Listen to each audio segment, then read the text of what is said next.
One set all para sa Cool Smashers at Lady Spikers sa huling laban ng ating opening day dito sa Premier Volleyball League on SNA. At itong Lady Spikers, hindi na masyadong lumuwag yung kanilang depensa at yung chemistry lalong tumibay. Ganda nung control nila dito sa second set pagkatapos silang malusutan ng Cool Smashers nung first set. Dito hindi na nila pinagbigyan pa na mawala yung kalamangan nila, pero hindi din naman tumigil ang Cool Smashers na pumukpok at humabol at actually 3 set points yung sinave ng Cool Smashers. Hindi sana sila talaga bibigay, pero Nicole Tiamzon, Coach Ronnie, talagang binalik-balikan siya ni Jem Ferrer. Totoo yan. Nung final place ng set number 2 at hindi naman nagpatalo at binitawan ni Tiamzon yung tibay niya. At hindi nila pinayagan na sa pangalawang sunod na pagkakataon ay makabig at manakaw yung set muli sa kanila.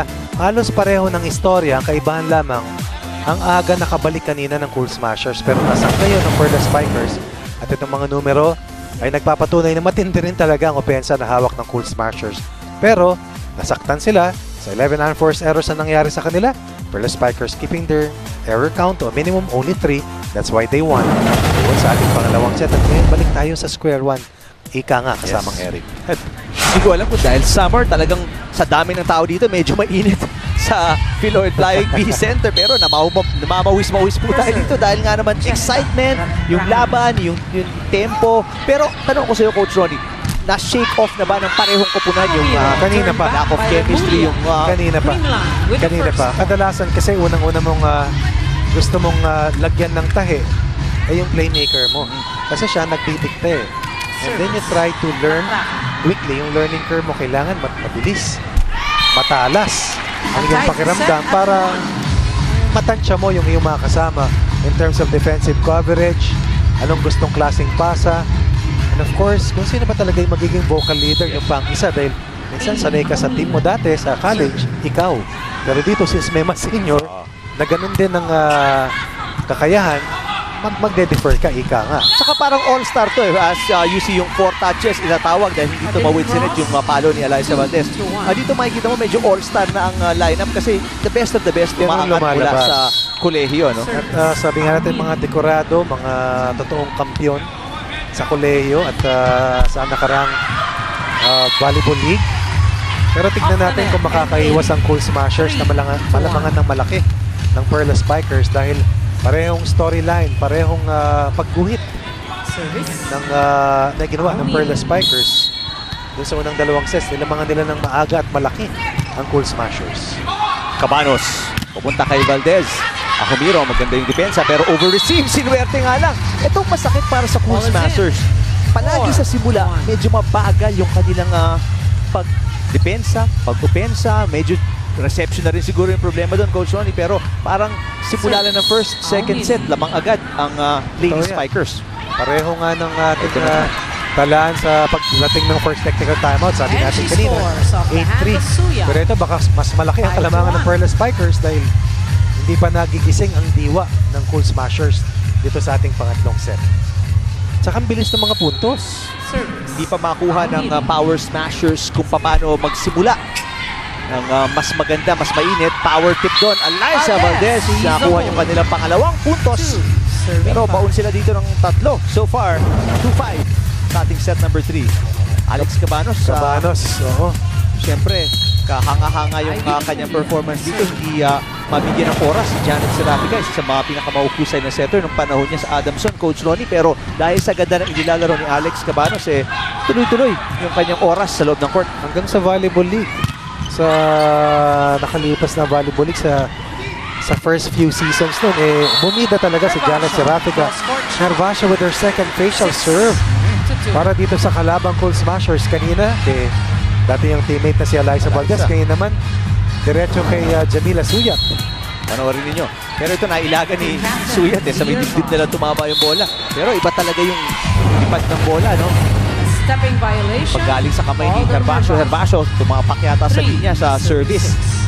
Mental lapse para dito sa dating team captain ng Lady Eagles.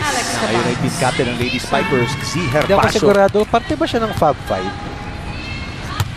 If I remember correctly. Sila Phil Kainglet. Oh. Sila Charo Soriano. Acevedo, hindi tumawid yung bola. Forbidden cross. 4 touches. Kung nagtataka All in naman kayo, fairness. nag-iisip kung sino ang 4 to 6. backup or starting setter. Jem Ferrer starting setter ngayon ng Lady Spikers, pero yung kanilang import ay setter po yun, medyo matangkad. Si Naoko Hashimoto, yun nga lang, mga imports hindi pa nakapaglaro. Wala pang clearance para makapaglaro ngayong day number 1 ng Premier Volleyball League. May cambio na rito para sa Cool Smashers. Lead down to 2, 6-4. Valdez, bababa sana. Acevedo, ganda ng save. Herbacio mula sa likod, hindi tumawid yung bola. 4 touches yan. 4 touches. Gandang depensa coming from Pau Soriano. Kahit paano may ilang ka eh. 6. Dahil makikita mo, may biglang susulpot sa iyong harapan. Well read ni Pau Soriano. Service. Commands. Yung pasang yun ni Jem Ferrer. Isa na lang, hinahabol dito ni Alex Cabanos at ng Cool Smashers. Pero service error mula sa dating Tigers. 7. University of Santo Tomas. 11 errors kanina sa second set para dito sa Cool Smashers. Imaginein mo, 11 sa 25 nung kalaban galing sa pagkakamali mo. Valdez, yes! Valdez. Ganda ng set ni Cabanos na wala, nabura yung mga blockers na dito. Kasamang Eric lamang na lamang yung opensa nila eh. Kumpara sa Perla Spikers, kung matatapis lang nila at mababawasan yung kanilang errors. Unforced error count, service errors na napakarami. Reception din, oh. Baka makabuti ng gusto sa kanila yon. Bersola against 2 blockers. Nalusot niya kay Rakrakin at kay Soriano. Napakalaking bagay nun. Para sa Lady Spikers, lamang sila ng dalawa. 8-6 kontra sa Cool Smashers set number 3. Puntahan natin itong report ni Jazz Reyes. Okay, Eric, akala mo all sweet and smile itong si Francesca Rakrakin, pero alam mo, grabe parang halimaw talaga maglaro, no? At bakit naman kasi the perfect way na mag-unwind ito si Francesca ay manood ng horror movies. Pinaka-favorite daw niya na mabilis ang takbo ng puso niya at nasi-stress siya. So baka ito ba ang kanyang secret for being under pressure in volleyball? Baka try nga natin, Eric at Coach Ronnie. Gusto ko malaman anong horror movie favorite. Ako kasi talagang matatakotan ako eh. Ako, pag ganyan nanood ako, sigurado bukas ang ilaw pag natulog. Oo. Automatic yun.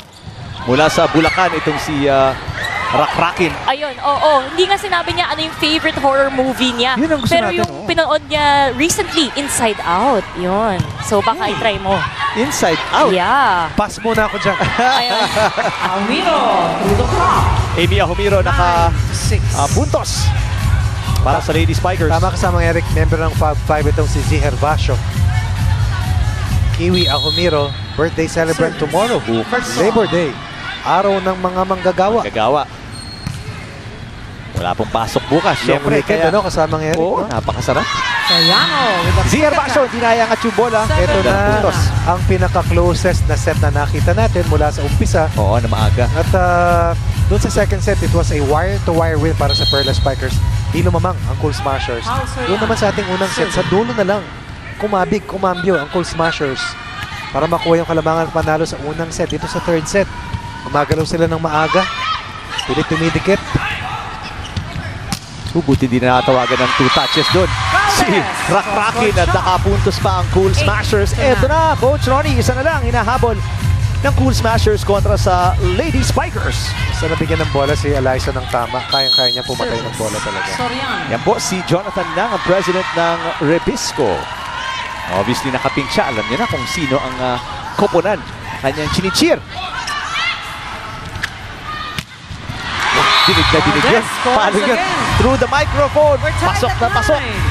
At sa pangalawang sunod na pagkakataon, inatake ni Eliza Valdez. Another back row play binigay ni Cabanos para kay Eliza. At ang kanyang paboritong targetin, ating multiple MVP awardee na si Sue Roses na dating Rookie of the Year ng UAAP. At saka una-unahang pagkakataon, Coach Ronnie, maaga pa lang tight na tayo. Oo 9 nga. all. Oops. Yung tulak na yun.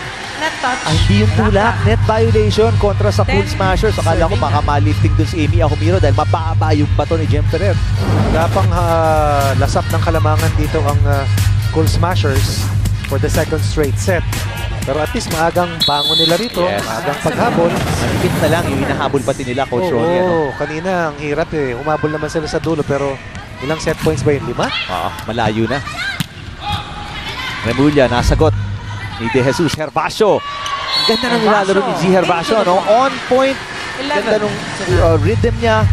In sync siya sa kanyang setter na si Jem Ferrero. So, mas kaysa mabigyan Matagal nang magkasama yan. Ano? Pero ang ganda nung simula. Walang, kumbaga, mabagal na start-up si G. Herbacio. Hindi siya broad jumper sa kanyang preparation Parang isa't kalahating step lang kaya nang lumipad. Matindi ang vertical. Dala ng beach volleyball yan, Coach Ronnie. Tinan mo naman yung ang tagal na panahon pagkatapos ng kanyang college career. G. Herbacio, nakikita niyo dyan si Hubia Inc. at si Naoko Hashimoto nga. Hindi Naoko Hashimoto. Yung imports. Ohio gozaimasu. Ohio gozaimasu. Nag-aantay tayo para sabihin niya, domo arigato. Herbacio, labas na yung bola doon. Very rare na pagkakamali ni G. Herbacio sa game na to. Gustong puntahan yung 5 dun sa kanto pero sa ngayon na nakikita natin, 1 at 11 all sa inyong talaan, Charo Soriano. Team owner na yan ngayon. Another decorated player. Yes. Who opened the doors for a lot of current players. Ay, natanong ko nga si Charo kung bakit hindi siya naglalaro. She wants to experience na ibang side naman. Management side naman. In a team. Bea Tan, of course. The proponent ng PBR. Management ng team. Ng Lady Spikers. Mga maverick na matatawag. Yes, actually. Remulia. Sinimulan nila yung Beach Volleyball Republic and that push na grassroots volleyball program. Simulan nila and buhayin at dagdagan yung excitement sa volleyball sa beach. Kasama Eric, naniniwala ko lahat ng tao maraming magagandang ideas sa isip. Pero hindi lahat ng tao nagagawa. Naggawin yung kanilang mga ideas at gawing katotohanan. Ganda ng block ni Herbacio kay Remulia. Standing spike na lang para kay Eliza Valdez. Amy Ahomiro. Balik na naman ang kalamangan dito sa Lady Spikers. Hindi makaalago ang Cool Smashers. Coach Ronnie, didikit. Iiwanan. Ang ganda ng laro ng Lady Spikers na kahit papano hindi nagpapaiwan. Ano? Kasi veterano rin talaga itong mga manlalarong ito. Dahil sa first set nga, nagulat tayo na natuloy-tuloy sila. Kasi poste naman sila rin mula umpisa. Kung tutuusin mo. Valdez. Looking for the tie. Yes! Tied na naman tayo. Ilang deadlock na tayo dito sa set number 3. 13 all. Maraming taon, nakita nila yung bolang yan galing kay Eliza Valdez. Pagdating sa ensayo, ngayon, nasa kabilang panig na ng net. Yes. Kailangan masagot mo. First set, Hero Ivy, Elaine Remulia. On the service line once again, para dito sa Full Smashers. At ang luwag ng hinga ni Ella De Jesus na sumabit sa net yung bola. 5 out. Dahil nga sigh of relief, parang gano'n. Coach Ronnie, nung first set, yun ang nagpabaon dito sa Lady Spikers. Sunod-sunod na service ace ni Ivy Remulia. Pao Soriano, yes! Good pass by Cabanos. Bantayado si Eliza. Si Rakrakin may nakamarka. Pao Soriano, libre sa gitna. At pang ilang deadlock na ba ito? Sa aking unofficial count, pang-apat. 14 all, ano? And talagang bibilib ka kay Cabanos, ano? Hindi niya nakateammate ng matagal. Ito sila Eliza, sila sila Pao Soriano, pero sila Suyat, Rakraki, pero yung paghatid niya. On point, and to think, 2 days ago lang sumabak yan sa practice ng kapunan na to. So nakuha niya yung timpla. Timpla agad, Kanya mga kasama. Tandaan natin, veterano rin to, played 5 years para sa UST. Tinulungan ng UST makarating sa Final Four sa unang pagkakataon. Ayan si Alex Cabanos serving. At sa isang iglap, nakuha na ng... Kasi sana nakuha na, no? Pero nawala na ulit. Sa isang iglap, nakuha nila yung kalamangan. Pero sa isang kindat, nawala din. Tap na tayo muli sa panglimang pagkakataon dito sa ating third set. 15 all. Dikit na dikit ang laban ngayong set number 3. Magandang gabi po sa inyo lahat. Napapanood po ninyo ang kauna-unahang handog ng Premier Volleyball League dito sa SNA. Unang latag, unang araw. Valdez, boy pa ang bola. Tiamzon, down one team member. Itong Cool Smashers, Eliza Valdez, pinupulikat po. Pero bagamat nangyari yun, nakapuntos pa sila bago nila nakuha yung kalamangan. At ngayon nasa technical timeout tayo. Eliza Valdez getting some help. Lamang sila 16-15 pero si Eliza mukhang hirap sa cramps. Magbabalik po tayo pagkatapos ng ilang sandali.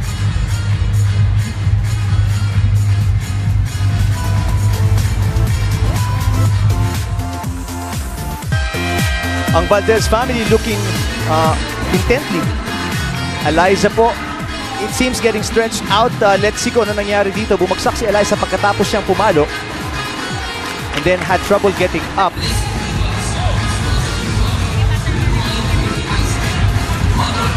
Yan po yung nangyari ganyan. She tried to stretch it. Ayan, tinutulungan pa siya ni Alex Cabanos.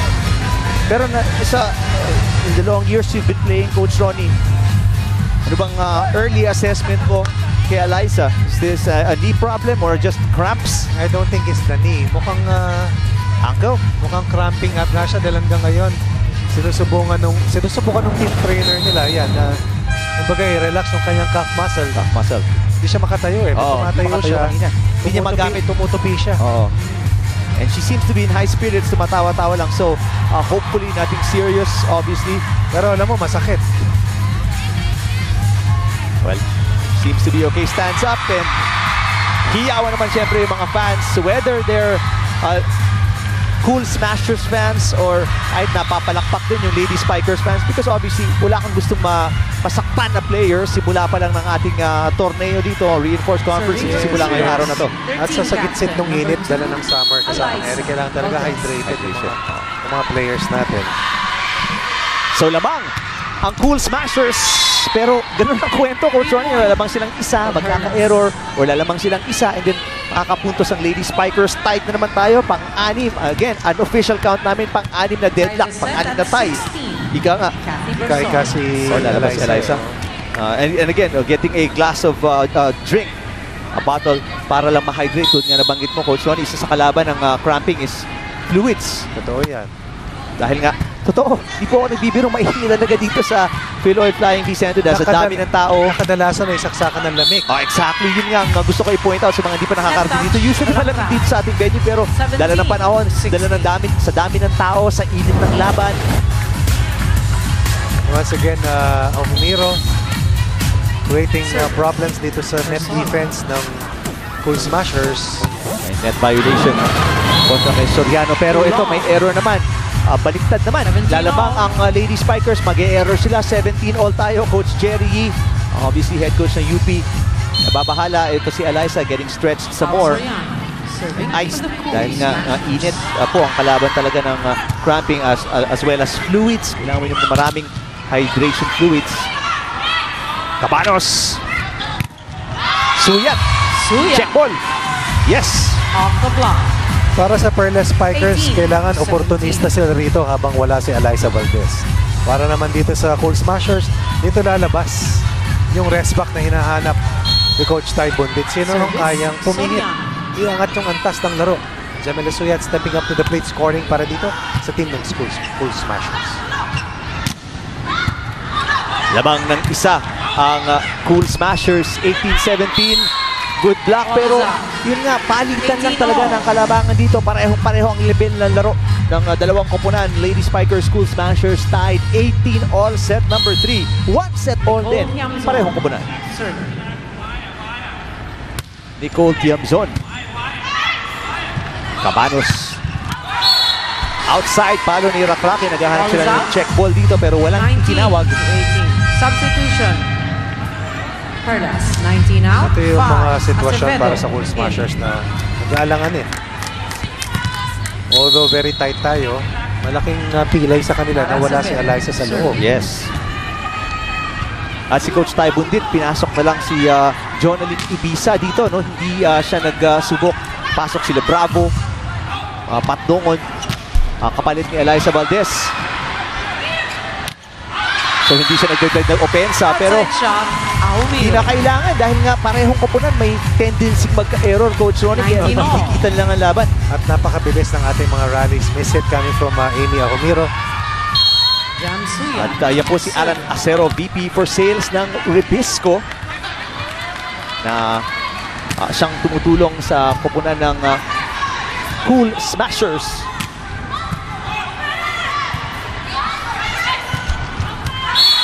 On the line ba? Hindi labas ang bola.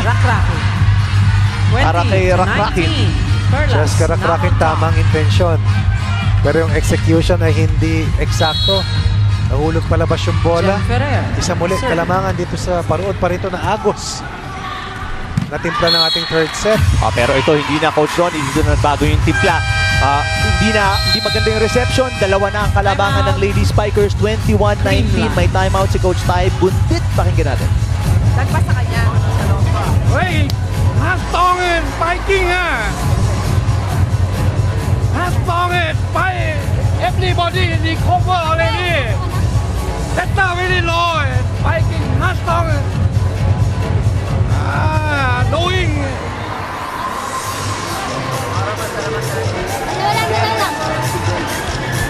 Confident to fighting.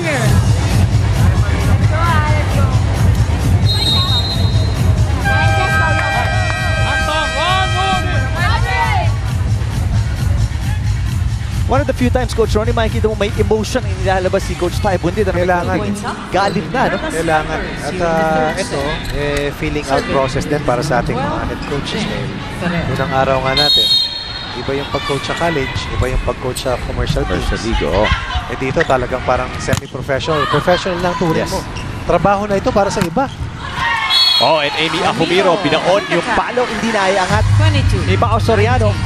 Lumalayo na ang Lady Spikers, Coach Ronnie, pagkatapos sa ating napakatagal na paalitan ng Kalamangan. Ferrer. Naramdam na nila yung pagkawala ni Eliza at dito pumapasok, sabi natin na kailangan oportunista ka. Jen Ferrer once again serving an ace. At higit sa lahat, 4 na buntong hininga at 2 na lang na hakbang para makuha ang Service. 2 sets to 1 na Ferrer. Kalamangan kontra sa Cool Smashers. Maganda reception, Cabanos. Rakrakin ang binabalik-balikan pero Rakrakin. depensa ng Lady Spikers tumindi. Bandang dulo at ngayon meron silang hawak na 5 set points, 24-19. Parehong matindi dumepensa. Matibay na wall. Ferrer. Pinakita ni Sue Roses at ni Amy Ahumiro. Cabanos, dinala kay Eliza, nakapasok na pero Hindi na makatalon si Eliza. nakatalo, no? Iniingatan niya pa yung kanyang crack na nag-crack nga kanina at napakadali nung pagtatapos para sa Lady Spikers, Coach Ronnie. At hindi na nila pinabayaan itong Cool Smashers na makabalik pa. 6 na puntos sa Kalamangan at isang set na abante kontra dito sa Cool Smashers.